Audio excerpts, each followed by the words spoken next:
அனைவருக்கும் வணக்கம். இந்த வீடியோவில் என்ன பார்க்கமா, தேரட் இந்த படத்தோட கதையை தான் பார்க்க போகிறோம். வாங்க ஸ்ட்ரெயிட்டாக படத்தோட கதைக்கூட போயிடலாம். நண்பர்கள்லாம் சேர்ந்து ஒரு கெஸ்ட் ஹவுஸ்க்கு வந்து வீக்கெண்ட் ஹாலிடேஸ் கொண்டாட போகிறாங்க. அங்கே என்னென்னா வந்து அவங்களோட சரக்கு தீர்ந்து போச்சுன்னு சொல்லி சரக்கு தேடுறதுக்காண்டி வந்து ஒரு அண்டர் கிரவுண்டில் இருக்க ரூமுக்கு போகிறாங்க. அங்கே வந்து என்னென்னா டேரட்டுங்கிற ஒரு இது வந்து கிடைக்குது. அதாவது பழங்காலத்தில் வந்து ஜோசியம் பார்க்குறதுக்கு யூஸ் பண்ண இது கிடைக்குது. அது என்னென்னா வந்து ஒரு பெட்டியில் வந்து அடைச்சி வச்சுருக்காங்க. அதை வந்து எடுத்துகிட்டு வந்து நம்ம இதை வந்து விளையாடலாம் அப்படின்னு சொல்லிட்டு கொண்டு வராங்க. அந்த கூட்டத்தில் வந்து ஒரு பொண்ணுக்கு வந்து டேரட் வந்து ரீடிங் ஜோசியம் வந்து பார்க்க தெரியும். அது வந்து சரி ஓகே நான் படிக்கிறேன் அவங்க ஜோசியம் எல்லாத்தையும் வந்து அப்படின்னு சொல்லிட்டு எல்லாரையும் வரிசையாக உட்கார வச்சு அவங்க வந்து ஜோசியம் வந்து படிக்கிறாங்க. எல்லாருக்கும் ஒவ்வொரு ஜோசியம் வந்து சொல்கிறாங்க.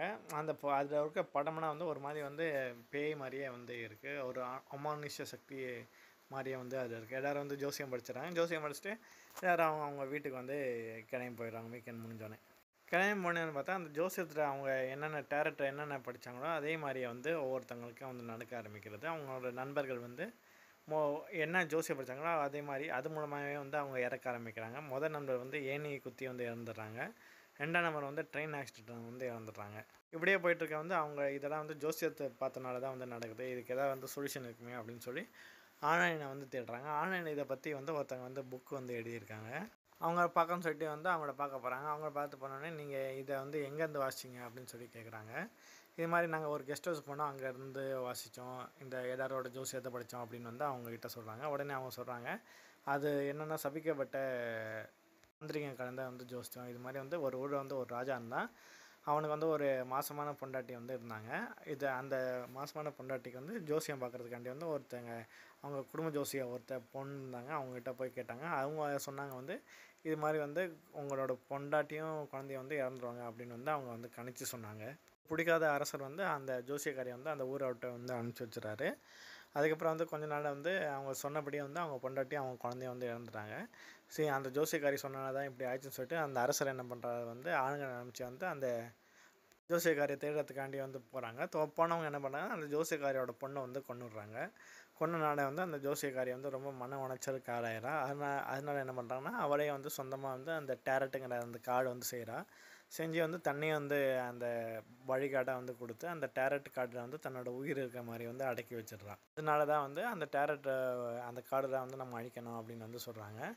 சரி அது எங்கே இருக்குது அப்படின்னு சொல்லி அந்த கெஸ்ட் ஹவுஸுக்கு சரி உடனே போய் அதை எடுத்துகிட்டு வாங்க அப்படின்னு வந்து சொன்னாங்க.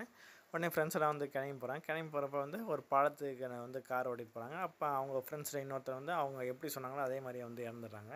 சரி மற்ற ஃப்ரெண்ட்ஸ்லாம் வந்து ஓடி போகிறாங்க. ஓடி போனப்போ வந்து அதில் இன்னொரு ஃப்ரெண்டு இருப்பார். நான் கிளம்பி போகிறேன் அப்படின்னு சொல்லிட்டு அவன் வந்து கிளம்பி போயிடுறான். எனக்கு அவங்க கூட இருக்கலாம் பிடிக்கல, நான் கிளம்பி போகிறேன், அப்புறமா வந்து பார்க்குறேன் அப்படின்னு சொல்லிட்டு அவன் கிளம்பி போயிடுறான். மற்ற 3 ஃப்ரெண்ட்ஸோடு வந்து அவங்க வந்து அந்த கெஸ்ட் ஹவுஸுக்கு வந்து போகிறாங்க. அங்கே போய் வந்து அந்த பாக்ஸை வந்து கண்டுபிடிக்கிறாங்க. கண்டுபிடிச்சோன்னே வந்து இது எப்படி அடிக்கிறதுன்னு சொல்லிட்டு எரிக்கிறாங்க. எரிக்க பார்த்தவங்க கூட அது வந்து அடிய மாட்டேங்குது. உடனே அந்த லெட்டரை எழுதினாங்கன்னா அந்த எஸ்ஸே எனக்கு கதை எழுதி வச்சாங்கன்னா அவங்கள மீட் பண்ணவங்கன்னா அவங்களுக்கு வர சொல்கிறாங்க. உடனே அவங்கள கூப்பிட்டு வந்து இந்த ஜோசியத்தை வந்து படிக்க சொல்கிறாங்க. அதை படிக்கும்போது என்னாங்கன்னா வந்து பின்னாடியே வந்து அந்த டேரக்டரை தன்னோட உயிரை ஒழிச்சு வச்ச அந்த பேய் வந்து அந்த ஜோசியத்தை படிக்கிறவங்க வந்து கொன்னுடுது. மாதிரி மற்ற 2 ஃப்ரெண்ட்ஸ் இருப்பாங்கன்னா அவங்களையும் வந்து தேடி பிடிச்சி வந்து கொன்னுடுது அந்த பேய். கடைசியாக வந்து அந்த கூட்டத்தை வந்து ஜோசியை படித்த வந்து ஒருத்தர் இருப்பாள். அவள் என்ன பண்ணுவானா வந்து அந்த கார்டெல்லாம் வந்து ஒழுங்காக வந்து அடுக்கி வச்சுட்டு அந்த பேய்க்கே வந்து ஜோசியை படித்து சொல்லுவாள். இது மாதிரி வந்து உனக்கு மனசு உடஞ்சிருக்கு, நீ ரொம்ப முக்கியமான ஒருத்தவங்களை வந்து இழந்திருக்க, அதனால தான் இப்படி பண்ணிகிட்ருக்க அப்படின்னு சொல்லி ஜோசியை படித்தோடனே வந்து அந்த பேய் வந்து கிட்ட வரும் இவளை கொல்றதுக்காண்டி. நான் உன் ஜோசியத்தை வந்து கணிச்சு சொல்லிட்டேன், நீ இப்போ செத்துருவ அப்படின்னு சொன்னோடனே அந்த பேய் வந்து மாயமாக வந்து மறைஞ்சு போயிடும்.